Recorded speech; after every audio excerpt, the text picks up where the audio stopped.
Welcome. This video is provided by the D-CREDO project and is called The Tenets of Distributed Cognition Theory. How can clinical reasoning be augmented beyond the confines of the clinician's mind? For a long time, when researchers analyze the way people think, they focus on what happens in the head of individual persons. Yet, what became apparent at a certain stage is that especially in complex settings like, for instance, in healthcare, cognition doesn't happen only inside one person's mind.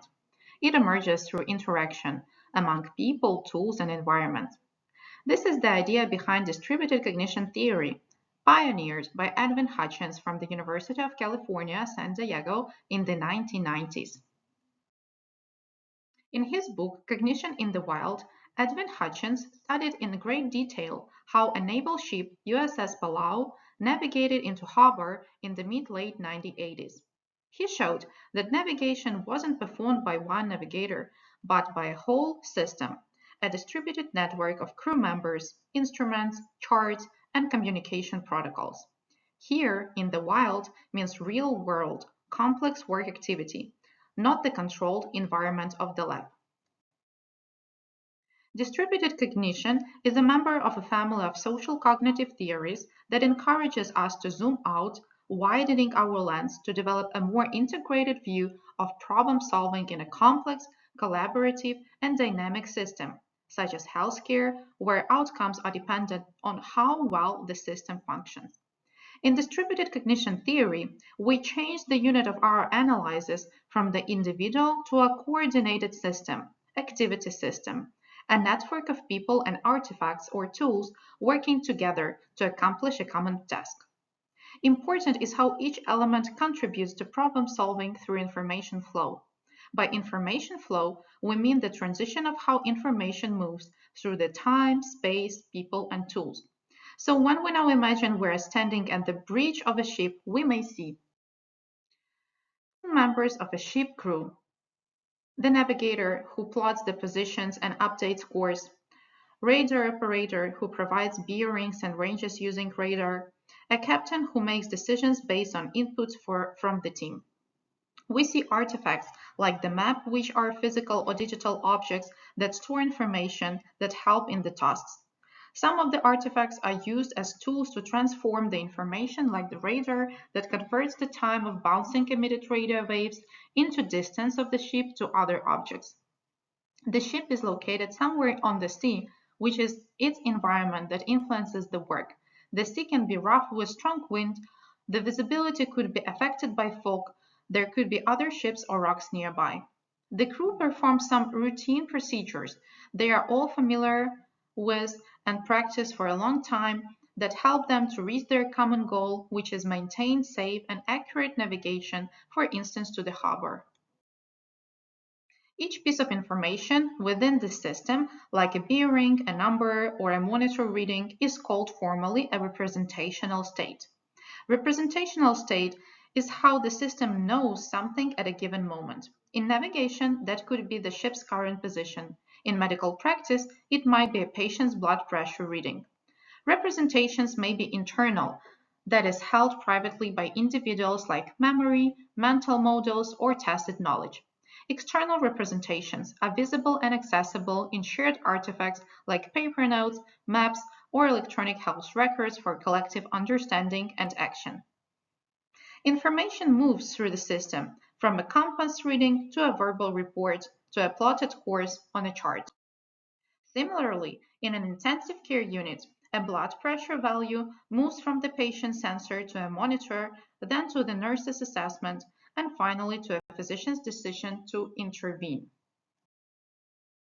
There are three ways of how information flows in a system: social, material, and temporal. Social flow is across the team members. Material is coordination between internal and external representations. Internal material representations are the mental models, perceptions, and knowledge held by individuals.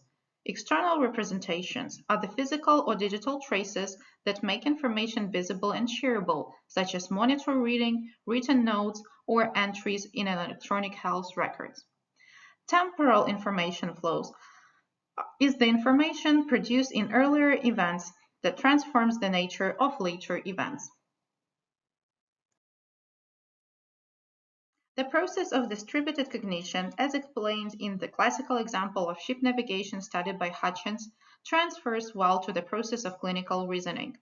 As you may remember from previous modules, the didactic curriculum, which the D-CREDO project extends, defines clinical reasoning as health professionals thinking and acting in assessment, diagnostic, and management processes in clinical situations, taking into account the patient's specific circumstances and preferences.